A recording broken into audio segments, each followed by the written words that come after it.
One day, just like me, you'll die too. What do you want to be remembered for? What can you do for others to make the world a better place? What is your true purpose on this earth? My definition of old is the day you start talking more about what you did than what you're gonna do, you're old. Go out and make it happen every day. Get up and live, learn, love, and laugh. And go out and go for it. Seize your future. Seize your destiny. And live the life you deserve. If you run after your destiny, you will automatically distance yourself from your history. You got to get up early. You got to make a list. You got to show up with a great attitude, and you got to get it done. I feel confident. I know what I'm doing. Know what I'm supposed to do. I believe in my ability to figure things out. I will earn this. To truly succeed, you have to control your thinking. But in today's digital, immediate media world, it's tougher than ever. What is your true calling? What is your dharma? What is your purpose? What I'm doing is not for right now. It's for the generations to come. So hopefully my life will stand the test of time. And whatever I build, whatever I sow, how I treat people, particularly those who don't look like me or come from where I come from or think like me or have my perspective, if I can treat them with honor and dignity and respect, if I can fight for their hopes, their dreams, and their aspirations, and I can lift somebody else, if I can push one person into destiny, then all the years of my life will have been worth it. And then I can say with surety, my life was a success. So a lot of times we don't have faith in other people. We don't have faith in the external world, situations and circumstances that are out of our control. When that happens, we sort of lose it. And highly motivated individuals like yourself tend to be control freaks. And they've made an association in their mind that they got to where they were based on everything that was in their control, and so that they need to control more. And that's great because there are a lot of things that are in your control. But guess what? There are a lot of things that are not in your control. External circumstances, you can't control everything. External situations, you're not going to be able to control everything. Other people, you will not be able to control. You will not be able to change them. And we sort of lose it when dealing with other people, because that is the biggest thing. They're not in your control. And so they have a free mind, they have their own opinions, and we like to have other people sort of buy into our way. And that's a way of being influential, but you're not going to be able to be on the same page as everybody. They're not going to be on the same page as you. And that's because we all have our own opinions based on our own experiences. You see? And I want you to take a look at the world around you, okay? Just take a look. All right, this is an entire city. Look how many buildings are made. Do you know what goes into making a building? Somebody created this. A group of people created this. Lots of workers made something so formidable. You see? Businesses are established. Hundreds, thousands in your city that are established. These are all by people just like you, just like me.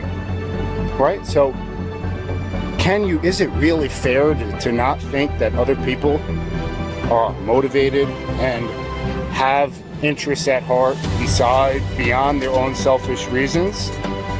You have to understand something in life. You will not be able to do it all by yourself.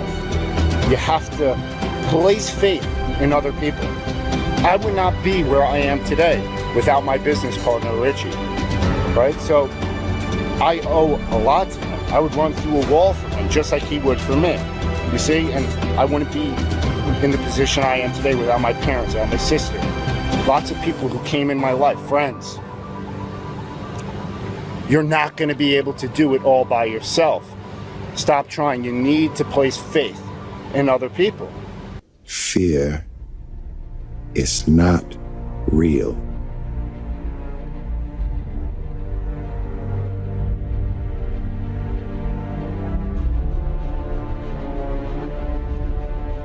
The only place that fear can exist is in our thoughts of the future. It is a product of our imagination, causing us to fear things that do not at present and may not ever exist. Danger is very real, but fear is a choice. Do whatever's required. Just go out there. It's possible you can get what you want. It's necessary. If you want it, you got to go into action. You got to be willing to experiment.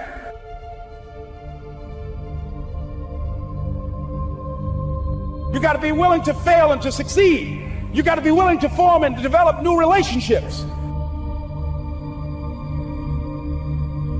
It's you, it's on you. You got to make that happen. Nobody's going to bring it to you on a silver platter and say, here's your dream manifested. You go through the challenges of life and you look at it and embrace whatever comes to you. Don't run from it. Step toward it. Don't try and duck it like most people do. See, most people want it easy. Easy come, easy what? Easy go. When you handle those hard things close at hand, making those hard decisions right now that you don't want to make. In times of suffering, what we do is we forget how hard we really are. Because that's what suffering is. Suffering is a test. That's all it is. Suffering is the true test of life. The beauty is remembering this young, dumb, what people call nigger, is now where I'm at today. And that is, when you finally get to that point, for me, it's forever lasting peace. Greatness isn't running 200 miles at a time or doing 4,000 pull-ups or being a SEAL. Greatness is whatever the hell you've dreamed of in your own mind. You gotta first see it. You gotta first create this vision in your mind. And then that's when I come into play. Once you create this vision in your mind, it's how am I gonna get there now? We are all great. No matter if you think you're dumb, no matter if you think you're fat, no matter if you are fat, no matter if you've been bullied, or no matter if you just got back from Iraq or Afghanistan and you have no legs or your arms or whatever, man, we all have greatness. It just, you gotta find the courage. You gotta find the courage to put your Bose headphones on and silence the noise out of this world and to find it. One night I left from a meal and there was a homeless man asking people for money outside of our center. And I said to him, I have some sandwiches I could give to you. And he said, I don't want your sandwiches. I walked away thinking that this guy doesn't want my food. All he wants is money. He's probably not even hungry, or he's gonna use the money on drugs or alcohol or something like that. And I caught myself in my thoughts. And I said, the only person who can answer why he doesn't want my food is he himself. And so I walked back to him and I was a little annoyed and I said to him, why don't you want my food, man? And he walked to his shopping cart and he took out a bag and he said, I already have food. And he said, if I was to take your food in addition to the food that I have, there's no way I would be able to eat all of it, and some of it would get thrown away. And he said, me living the life that I live, I will never throw away food. I said thank you to him for not just teaching me something about himself, but teaching me a lot about myself. And I walked away with a different recognition of who it is that I'm not necessarily today, but what it is that I really want to be in the long term. Society teaches us to look at ourselves a lot, but not really look for ourselves. You just think about how much time you spent in front of a mirror, how much time you spent in terms of the care of your physical, your external, to fit into boxes that people place you in that you might not even know you're in, but you're trying to fit into somebody else's standard of who you're supposed to be. Where you have people who are definitely making the world a much dirtier place. And then you have people who can even identify that that's a problem, that you shouldn't be throwing garbage on the ground, but there's not that many people who are actually going out of their way to still pick it up and make it much cleaner. And I think where we transition into that third place, that says that it's not just enough to say that something that is not good is not good, because you can say that that's wrong, but what are you doing that's right? What are you doing to add something that's just positive? I think we get scared sometimes because we fit into this very formulaic pattern of what it means to be successful.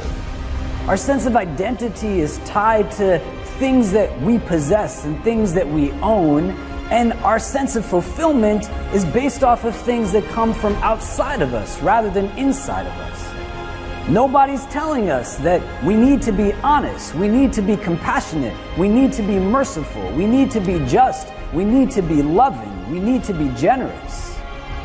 But they're telling us that our sense of worth is based off of what it is that we drive and how big of that thing it must be. So you'll learn how to be a doctor, you'll learn how to be a lawyer, you'll learn how to be an engineer, you'll learn how to be an artist, an activist, an academic. But as you're learning how to be a worker, most of us aren't really learning how to be thinkers.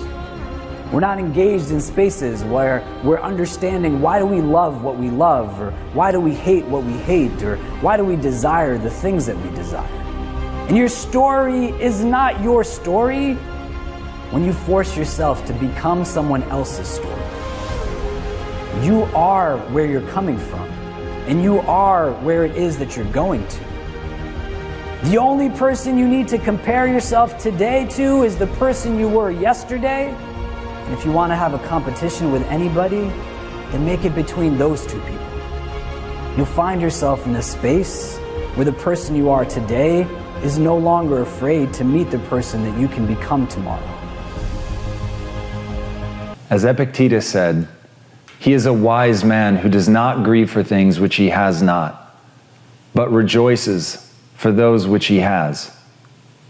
And that's gratitude, isn't it? It's the very base decision that we all have to make. Are you grateful for the things that you have in your life, or are you always wanting more? And trust me, I get it. I understand people that strive for more. I understand people that want something bigger and better. But at the same time, if you allow yourself to only think about what you don't have, to only be striving for something more, that obsession will begin to overtake you. It will begin to corrode you.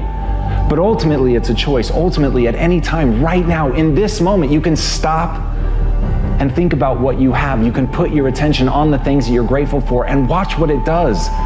Watch what it does in that instance, the way that it changes you, the way that it changes your chemistry, your feelings in a moment can shift from negative and dark to beautiful, with nothing else changing around you, nothing but you deciding that you're going to focus on the things you're grateful for. Nothing but deciding that there are things in your life to be grateful for. And that is a decision. No matter what is happening in your life at any moment, right now, in the depths of a depression, in something going on terribly in your life, you can choose right now to think about the things you're grateful for. The breeze, a smile from somebody kind, a stranger who holds open a door for you, anything. But it's a choice. And as Einstein said, there are only two ways to live your life. One is as though nothing is a miracle. The other is as though everything is a miracle. And what choice are you making? What are you choosing to focus on right now? Do you let gratitude fill you up or not? And here's the critical part, and I want you to listen to this really well. Whatever you decide, whether you decide we live in a world of miracles or whether you decide we live in a world devoid of miracles, you are choosing one thing to the exclusion of the other. And when you focus on something that you're grateful for, when you look at those little moments in your life and choose to see them as grand miracles, even when it is only a gentle hand on your shoulder, even when it's only a kiss from somebody who you've kissed 1,000 times before, even when it is only holding the hand of somebody who needed their hand held, even when it's something that simple.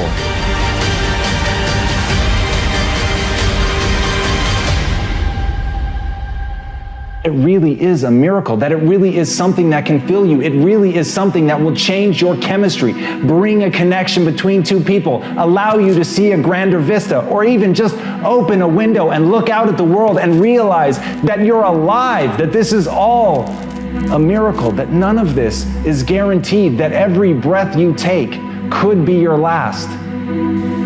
And in that, you can choose to cherish what you have. In that, you can decide to focus on that you have a breath to take. And even when it's something that simple, when you train your mind to do that, when you train yourself to decide to see the beauty in that, then nobody can ever take it away from you.